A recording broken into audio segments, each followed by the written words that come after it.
नमस्ते दोस्तों transport solution में आपका एक बार फिर स्वागत है।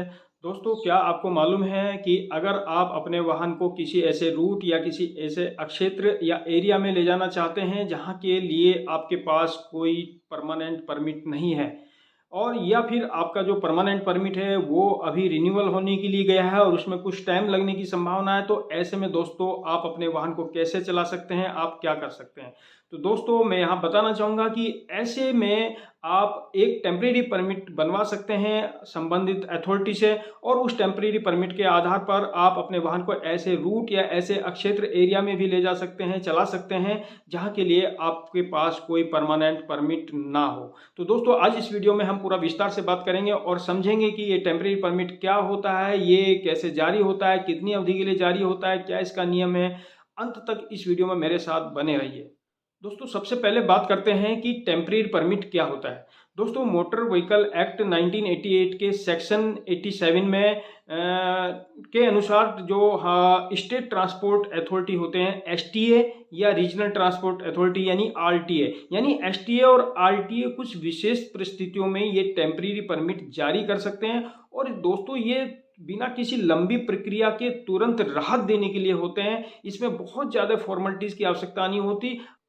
अब बात करते हैं दोस्तों कि टेम्परेरी परमिट जो है किन विशेष परिस्थितियों में जारी हो सकते हैं। तो 4-5 कंडीशन हो सकती है दोस्तों।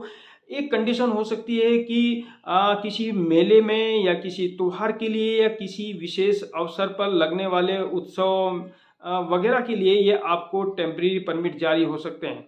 आप इसको ऐसे समझ सकते हैं, मान लिया कहीं कोई कोई प्रसिद्ध मेला लगा हुआ है, कोई प्रसिद्ध जैसे कुंभ यात्रा है, चार धाम यात्रा है, या और अन्य ऐसे अवसर हो सकते हैं जहां के लिए आपके पास परमानेंट परमिट नहीं है, लेकिन आपको वहां अपने वाहन का संचालन करना है। तो दोस्तों, ऐसे मेलों में, ऐसे उत्सव या ऐसे त्योहार या कुछ ऐसे विशेष अवसर के लिए एसटीए या आरटीए आपको ये टेम्परेरी परमिट जारी कर सकता है। दोस्तों, दूसरी कंडीशन हो सकती है कि कोई टेम्परेरी नीड हो, कोई विशेष किस्म की एक अस्थायी आवश्यकता ऐसी आन पड़ी है कि वहाँ वाहन संचालन करना जरूरी है, तो उसके लिए भी आपके वाहन को एक टेम्परेरी परमिट जारी हो सकता है। दोस्तों, तीसरी कंडीशन हो सकती है कि सीजनल व्यापार को बढ़ावा देने के लिए, यानी कुछ व्यापार ऐसे होते हैं जो कुछ पर्टिकुलर सीजन में ही होते हैं, तो उन सीजनल व्यापार को संचालित करने के लिए भी आपके वाहन को एक टेम्परेरी परमिट जारी हो सकता है। दोस्तों, एक चौथी कंडीशन हो सकती है कि आपके पास जो परमानेंट परमिट था, चाहे वो एआईटीपी हो, ऑल इंडिया टूरिस्ट परमिट हो, या आपका कोई स्टेज कैरिज परमिट हो, और वो आपका खत्म हो गया है, आपने रिन्यूअल के लिए अप्लाई किया है, और अब उस परमानेंट परमिट में आपको थोड़ा समय लगने की संभावना है, या जो अथॉरिटी है, जो अधिकारी है आरटीओ, वो अभी डिसीजन नहीं ले पा रहा है आपके परमानेंट परमिट पे, तो उस अवधि के लिए भी, यानी ऐसी स्थिति में भी आपका वाहन चलता रहे, संचालित होता रहे, तो आपको एक टेम्परेरी परमिट जारी किया जा सकता है। एक विशेष कंडीशन और हो सकती है दोस्तों, अगर किसी माननीय कोर्ट के आदेश पर या किसी सक्षम प्राधिकारी के आदेश पर किसी रूट या किसी एरिया के लिए किसी विशेष श्रेणी के वाहनों का संचालन रेस्ट्रिक्ट कर दिया गया है, प्रतिबंधित कर दिया गया है, तो उस रूट या एरिया के लिए भी आपके वाहन को एक टेम्परेरी परमिट जारी हो सकता है। दोस्तों, अब बात करेंगे कि ये टेम्परेरी परमिट कितनी अवधि के लिए जारी होता है। दोस्तों, मोटर व्हीकल एक्ट के सेक्शन 87 के अनुसार ये टेम्परेरी परमिट दोस्तों एक लिमिटेड अवधि के लिए होता है, एक निश्चित अवधि के लिए होता है, जो कि 4 माह तक मैक्सिमम हो सकता है, यानी 4 माह की अवधि तक इसको बढ़ा जा सकता है। यानी एक दिन से लेकर 4 माह यानी 120 दिन तक के लिए आपको ये टेम्परेरी परमिट जारी हो सकता है टूरिस्ट व्हीकल के केस में। यानी अगर आपका कोई टूरिस्ट व्हीकल है, जैसे आपकी बस है, मिनी बस है, या टैक्सी मैक्सी वगैरह है। लेकिन गुड्स व्हीकल के केस में दोस्तों इस टेम्परेरी परमिट को विशेष परिस्थितियों में, अपवादजनक परिस्थितियों के कारण 4 माह से अधिक भी बढ़ा सकते हैं, लेकिन ये अवधि 1 साल से अधिक नहीं होनी चाहिए। यानी जो गुड्स व्हीकल होते हैं, जो भार वाहन होते हैं, उनके केस में इस टेम्परेरी परमिट को मैक्सिमम 1 साल की अवधि के लिए भी जारी किया जा सकता है। तो दोस्तों, अब बात करेंगे कि ये टेम्परेरी परमिट कैसे जारी होता है। दोस्तों, टेम्परेरी परमिट बनवाने के लिए आपको कहीं ऑफलाइन आवेदन करने की आवश्यकता नहीं। इसके लिए भारत सरकार ने ऑनलाइन सुविधा आपको प्रदान की है। आप घर बैठे या किसी फैसिलिटेशन सेंटर से आप ऑनलाइन अप्लाई कर सकते हैं।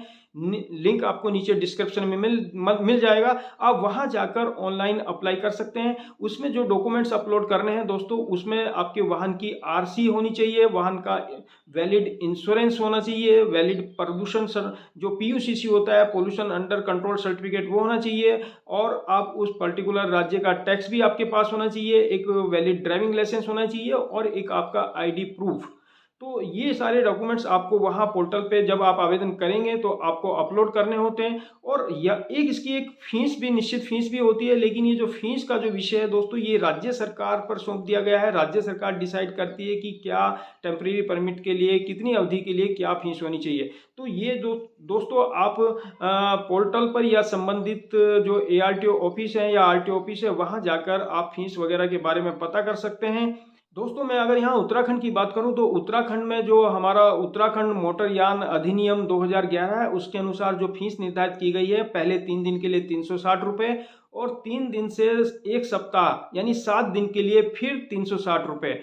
और अगर उसके बाद आपको टेम्परेरी परमिट जारी करवाना है तो प्रति सप्ताह 360 रुपये के हिसाब से और अतिरिक्त चार्ज लगेगा। इस प्रकार उत्तराखंड में ये फीस निर्धारित की गई है। आप ऑनलाइन माध्यम से जाके आप इसके लिए आवेदन कर सकते हैं। ये संबंधित RTA STA की जिम्मेदारी होती है। कई बार ऐसा होता है कि जो RTA या STA होते हैं वो अपनी पावर को डेलीगेट कर देते हैं RTO या ARTO को। तो ये RTO और ARTO भी ये टेम्परेरी परमिट जारी करते हैं। तो आप अपने संबंधित कार्यालयों में भी जाकर इसके विषय में पूरी और अन्य अतिरिक्त जानकारी ले सकते हैं, क्योंकि ये राज्य सरकार का विषय है। मोटर व्हीकल एक्ट में जो मेन चीज़ें हैं वही बताई गई है। तो दोस्तों आज इस वीडियो में इतना ही।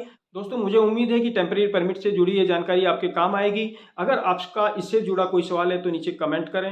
और दोस्तों ट्रांसपोर्ट से जुड़ी ऐसी अन्य जानकारी के लिए इस चैनल को सब्सक्राइब जरूर करें। सुरक्षित चलें, नियमों का पालन करें। धन्यवाद। जय हिंद। वंदे मातरम।